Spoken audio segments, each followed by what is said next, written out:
सतनाम साखी।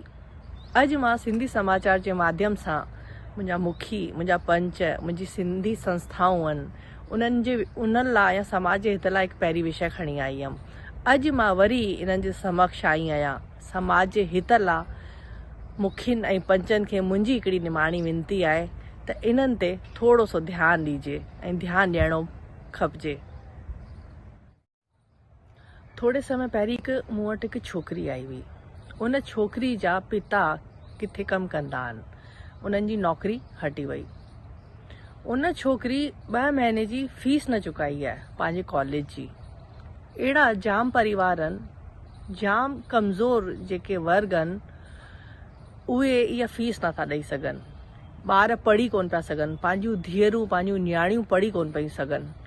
त पंहिंजी जेके संस्थाऊं आहिनि, पंहिंजा जेके वॾा आहिनि, पंहिंजा जेके पूज्य मुखी आहिनि, पंचायतूं आहिनि, त मां चाहियां थी कि जेके ॿार सिंधी ॿार कमज़ोर वर्ग जेको पढ़ी नथो सघे, त अगरि उन्हनि ते ध्यानु ॾियूं या कुछ अहिड़ियूं कमेटियूं ठाहियूं कि पंहिंजा जेके उहे धीअरूं न्याणियूं ॿार आहिनि पढ़ी कोन पिया सघनि, त पाण उन्हनि खे पढ़ाइण जो कुछ ज़िम्मो खणूं, कुछ उन्हनि जी तरफ़ ध्यानु ॾियूं।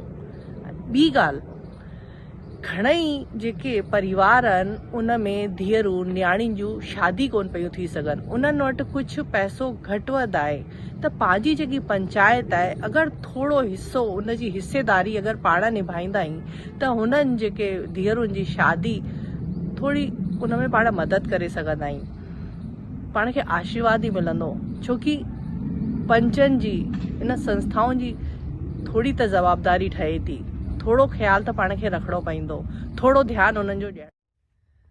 समय समय ते सिंधी पंचायत मुखी साहब पंहिंजी हिकु पंचायत इकट्ठी कंदा आहिनि, उन में इहे कुछ नियम ठाहे ऐं जेके समाज कमज़ोर वर्ग आहे उहो पंहिंजो हिकु लेटर लिखी ॾे उन्हनि मुखियुनि साहब खे, उन पंचायत खे, कि असांजी धीअ जी न्याणी जी शादी करणी आहे त तव्हां छा मदद कंदा। तव्हां उन्हनि खे लेटर लिखी ॾींदा त पंचायत खे बि ख़बर पवंदी कि तव्हांखे असांखे मदद करणी आहे, त थोड़ो समाज खे बि अॻियां अचिणो पवंदो। पंचायत त उन्हनि लाइ ई ठही आहे, उन्हनि जी मदद ई करण लाइ ठही आहे। ही मुखी साहब छो ठहिया आहिनि, पर उन्हनि जे अॻियां बि तव्हांखे अचिणो पवंदो, तव्हांखे लेटर लिखी ॾियणो पवंदो।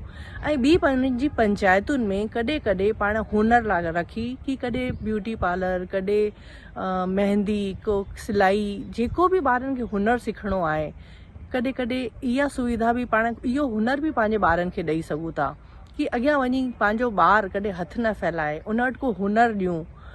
इन ते बि वीचार करे को सिंधी कमेटी पंहिंजी ईअं कुछ उन्हनि जे हथ में का हिकु अॻियां वधण लाइ कि पंहिंजो ॿार कॾहिं बि पंहिंजी धीअ कॾहिं हथ न फैलाए, त इहा शइ बि उन लाइ करे सघूं था। ॿी ॻाल्हि जेका कि कॾहिं कॾहिं सिंधी परिचय सम्मेलन रखिजे कि कंहिंजी धीअरूं, कंहिंजा पुट, कॾहिं सम्मेलन हूंदा त पाण खे ख़बर पवंदी कि कंहिंजो धीउ वेठी आहे, कंहिंजो पुटु वेठो आहे। त इहे टाइम सां हिकु वक़्त सां सम्मेलन थींदा जंहिंसां पंहिंजी धीअरूं, पंहिंजा पुट हिक ॿिए सां मिली पाईंदा आहियूं, वॾनि खां मिली पाईंदा। त इहे सम्मेलन, इहे मुखियुनि सां पंचायतुनि खे निर्धारित करणा खपजनि, कमेटी में इहो पक्ष रखणो खपजे।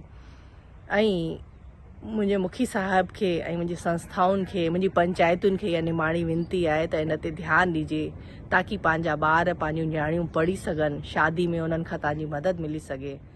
जय झूलेलाल।